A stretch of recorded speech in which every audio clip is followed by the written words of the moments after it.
And he just came to me and said, Tommy, will you marry me? I was like, what? I was literally very dumbfounded because in my head I'm thinking, will I marry you? Will I marry you when I wouldn't even go out on a date with you? Right? Did I hear my name? Yes, you did. So this is the reason why I said no to every other person, and I'm glad I did. Thank you. Thank you for coming. Hello and welcome back to my channel, or welcome if it's your first time here. I'm Tommy Daniels. I think about faith, relationships, property, lifestyle, love, and today is going to be a love or / relationship content. This one is a really exciting story time. I'm very excited to share this, and I've titled it How Not to Propose, My Personal Experience. So this is definitely one that you want to stick around for. Get your cup of coffee or drink, juice, whatever it is that rocks your boat, and sit tight and enjoy this video.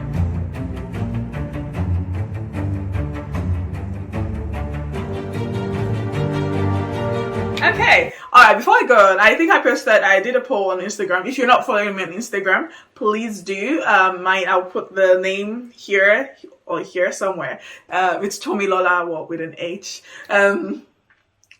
Yes, please follow me on Instagram. I put a poll asking, people what videos I give 4 options of videos that they wanted to see, and this was the top one. So here it is. I heard, I listened to you, and I'm bringing you what you want or what you said you wanted to hear. Okay, so my personal experience. All right, let's go back to the beginning. It all started 20 years ago. I can't remember exactly when this started, but I know that this was a few years ago. So this person was attending my church. How did I meet this person? The very first time I met him was we were having a singles event. I've been looking at the wrong place. Okay, we're having a singles event. So I think it was an outing. Went to a restaurant, and that was my very first time of meeting him. I think he was sitting next to me, and there was another lady sitting opposite me. And I think I kind of noticed that I was giving her a bit of attention in there, and I was fine. And I was also being like the leader of the singles ministry. Obviously I was being nice to everyone, trying to carry everyone along. So yeah, I remember like this lady kind of paid her a bit of attention as we were there, and then I think she called me the next day and she was asking, I don't know, maybe he asked for a number or he did something, and she was just kind of asking about him. So I was like, yeah, I don't really know him. I think he said he'd come to church like 1 or 2 times, but I'd never met him. I only met him for the first time there at that event. So like, it's up to her. I don't know him much, but yeah, I genuinely had no problem with it. And then also one of my very good friends, I think again early on, like in the first few weeks of him being in the church, I think he got a number, was asking her questions. No, they were talking. I think there was, at least I remember there was a particular conversation that they had that was like a really long conversation. So again, it seemed like he was paying her attention. And then there was me as well. I can't remember exactly the beginning of this. Maybe I should have even, because I don't delete my chat messages, my WhatsApp messages, which is why probably when my phone memory is full. Anyway, so I can't remember how we started talking or when he started talking, but again, this was early on when he just joined the church. And I think maybe started messaging, saying hi, hello, nothing much. But obviously soon it became quite clear that, it wasn't just like, being friendly. There was something more to it. But just like already a few weeks that you've been here, like you've given like at least three different ladies attention, to the point that they're thinking, okay, what are you saying, that kind of thing. And then in addition to me, now just fast forward, in addition to me, after the time where we finally, he stopped basically chasing me, for lack of a better word. After that time, like there were several ladies as well that he's still gone on to talk to. Basically just kind of seemed like someone that was really distracted or very desperate to get married, maybe. Okay, so but that's later on, like we found out, in the beginning it was already quite clear, and then after me, like just many people, as soon as someone is saying like he's moving on, if not even at the same time, talking to all these people.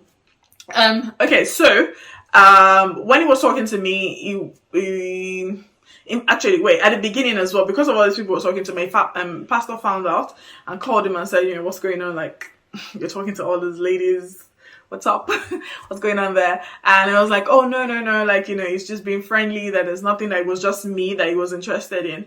Be like, okay, fine, as long as you're not, because you're not, trying to shop around at the shop around like where it's like grocery store, but yeah, as long as be focused. And again, I think it was a good conversation for my pastor to have with him. So at least, even if he had wrong intentions, at least he knows that there is someone or people are aware. So I guess that can kind of keep him in check. So back to me, started messaging me, talking to me all the time. Will send me messages, writing capital letters. It was like all these morning messages, send you glorious morning, something, all these things. Like sometimes I'll respond, sometimes I wouldn't. Again, just to pass the message that I'm not interested. He'd ask me out on dates. I was like, no. I think I might have mentioned this in some video at some point, saying that I don't like for me anyway, personally, I just felt like if I'm not interested in someone, there's no point like wasting my time or their time. If I don't think like anything's going to happen or anything's going to come out of it, then I wouldn't even say no yes to a date, because I really valued my time, or I took dates quite seriously. If there was someone I was thinking that maybe not, then at least I'll go. But again, it may not work that way for you, just because I understand that with some people as well, it's when you start spending time with them that you start realizing that actually this person is a gem. This person may be from, but for me, like there was some maybe deal breaker. So if I see something that is a deal breaker, for instance, if you're not a Christian, yeah, they may be going to church Monday to Sunday, but if I can tell and it's obvious that this person is not a Christian, or they have other things, vices that they're involved in, that for me it's an absolute no, then I wouldn't even bother like entertaining it in that sense. So at the same time though, I was being nice, I wasn't being nasty, like in saying no and stuff. But I remembered one day he sent me a message. He sent 143, and I didn't know what 143 meant. I don't know if I eventually figured it out myself, or my friend told me. She's like, it meant I love you. And I was like, what? Like I'm in primary school or something. It just seemed like really, I don't know, it sounded very childish to me. But yeah, he will send me like loads of messages, voice notes, everything. In none of this though, I have to say, like, he wasn't giving me any gifts. Again, I'm not materialistic. I'm not expecting you to fund my life or do anything. But I feel like also if you're really trying to say that you're intentional and you're very serious, I think like even small gifts, like just small gestures to show that, oh, look, I'm very, very serious. I'm interested. You're just coming with mouth every day. Can we go on a date? Can we, I love you. I like you. Glorious morning. You're beautiful. You're this. You look so nice today. Actually, there was something that he said. Okay, I'll tell you why. One of the reasons I'll come on to that. I'll tell you why one of the things I didn't like him. So yeah, I thought that wasn't too good on the spot. So guys, take note. If you're really, being serious about someone and if she's saying no, or you should still think, oh, well, maybe she's saying she's not sure, she's not saying yes, she's not saying no. Like, it's not a bad thing. Like, be intentional. Like, buy a small, thoughtful gift or do something, nice, just do something nice to show that, you're really serious. Yeah, you may still not end up marrying her, you may still not end up with her, but at least it shows some seriousness on your part, not just like everyday word of mouth. Faith without works is what? Is dead. So, okay, so the things I didn't like about him, apart from not being physically attracted to him, one of the main things I didn't like about him was I felt like he had a bit of eye service, and this was just to do with my pastor.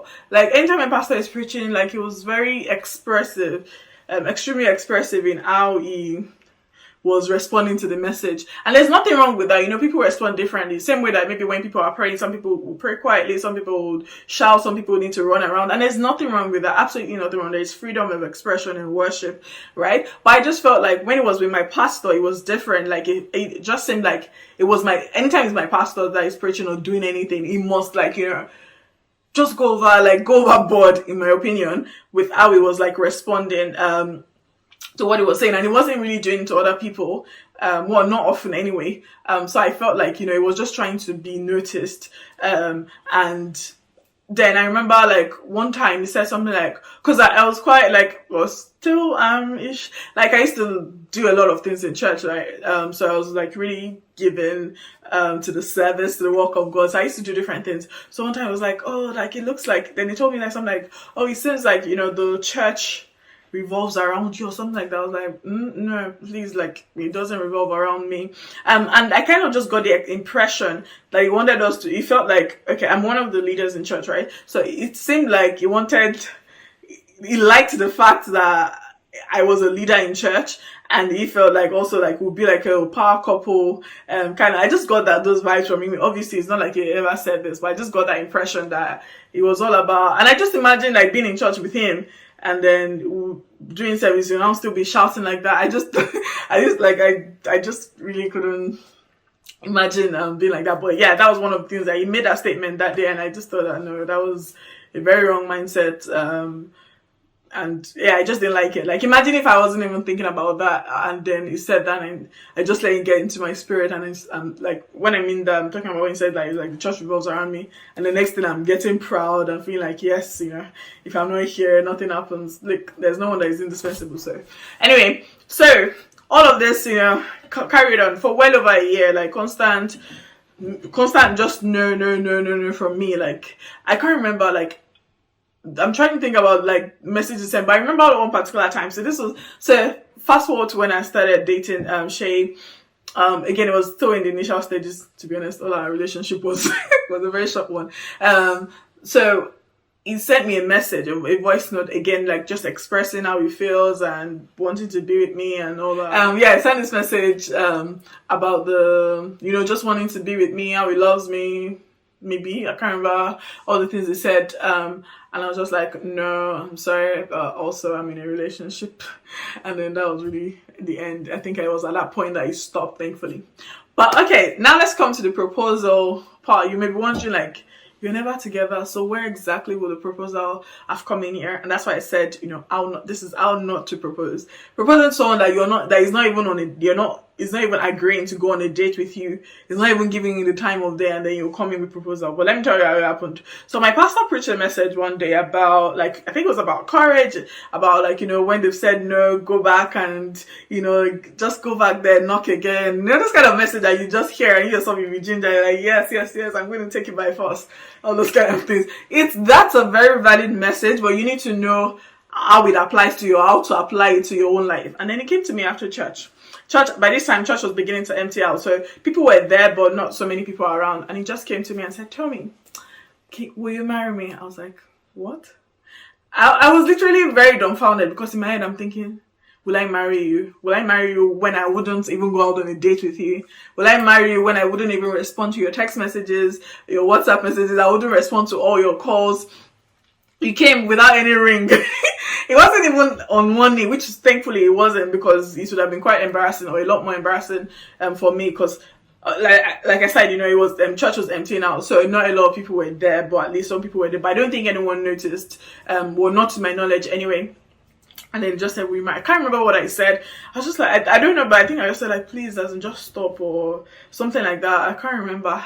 I just found it so weird. Like, I felt like, this is like, you're almost sure. Wasn't expecting me to, was I like, would it genuinely, would I have said yes? All right, let's go. Let's see how it goes. Also, like, it just did not make sense. Like, how, he thought that this was like, the best way to apply the message to him. Like, yes, you've read this message that is saying courage, go for it, blah, blah, blah. Like, yeah, maybe you go back for it again, but you get serious. Like, what I would expect him to do in that scenario, maybe come with flowers, like come with a gift and say, oh, like obviously, things about me, things that I do. Come with a thoughtful gift and say, this is, I'm really, really serious, I'm intentional, I'm blah, blah, blah. Like, something that would really show and speak, that it will show that you're serious. But then you just came with word of mouth, like you've been doing for like, look, listen to me, I'm not like materialistic, or it's not like I'm looking for someone to like fund my life or anything, no. But I just thought that, just coming with word of mouth every day, and even to the point you're coming to propose, no ring, which was good in this scenario, and yeah, it just didn't work for me. But yeah, that was my personal experience of what I would say, like, for guys, is how not to propose. You can, like, you say your feelings, and also you need to know when to stop. And I think that's a topic as well, like for guys in particular, you need to know when to stop. You need to know when no is no. I know that you've heard stories of people that, they'll say like it took after like 2 years and 3 years and 5 years before she finally said yes. It works like that, but you need to know when, so that you don't get into harassment, or where you're beginning to make someone feel so uncomfortable. Especially because I'm going to church with this person, so I'm seeing them every Sunday, at least at minimum.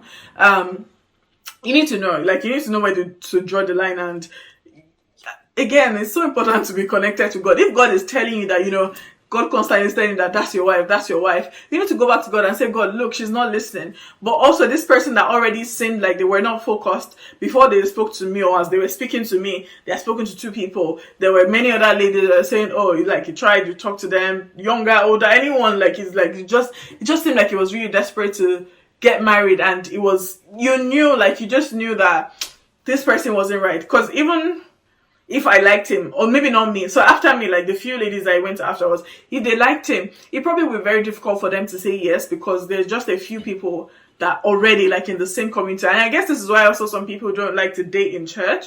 I'm not against that, and I think church is a great place to meet people. But it's just, when you've done stuff like that, for the other, if you're going to the sixth person now, and she's like, and she likes you, and she doesn't mind, just knowing that there are 5 people before her, it's like, so didn't you see me before you came to like this, before you came to me?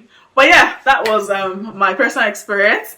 That's my personal experience, and that's one way not to propose. Don't propose to someone who is not interested in you, or who has not even given you their time. And for ladies, just make sure that you know your worth, right? If they like you, don't buy into the lie of, because you think maybe someone is so, so attractive, or not necessarily physically, but like, you can see some, like, some people, like, as you see them, or some guys that you see them, you can tell that this one, like, everything is like tick, tick, tick, tick, tick. And so because once he says hello, like, you're like running and like chasing after him. I'm not saying like play hard to get unnecessary, but honestly, like, if they really like you, and if they're really focused on you, they'll come back. Like, they would take your time, like, pray about it. Don't take forever. It's not a case of how long you make them wait. That's not what adds to your value. But make sure that you know your worth. Make sure that you know your value. Think about Jacob and Rachel and Leah. He waited down 14 years. Okay, no, I'm not.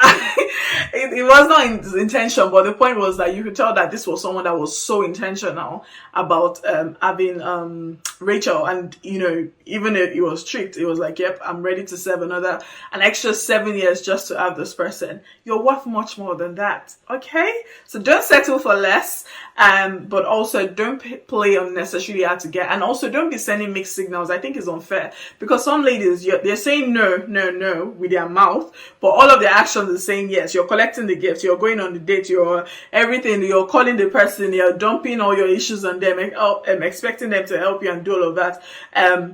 And in a sense, it's almost like you're in a relationship, but you're not really in a relationship with them, and you wouldn't be, but you're just in it for what you can get from them. And I think that's really unfair. Like, if you're not interested, make it clear so that they can go on, to find their wives or yeah. All right. I hope you enjoyed this story. My how not to propose, or marriage proposal gone wrong. And yeah, obviously you see why I said no. And also it was good because I've got the most wonderful husband for me. Yeah. All right then. Thank you so much for watching. Please remember to leave a comment. I really, really want to hear your favorite part of the story, what you thought about it. Do you have any similar experience? Did I hear my name? Yes, you did. So this is the reason why I said no to every other person, and I'm glad I did. Thank you, babe. Thank you for coming. But yes, all right. Thank you so much for watching. Please leave a comment, share this video. Okay, good. Bye. It's Tommy Daniel.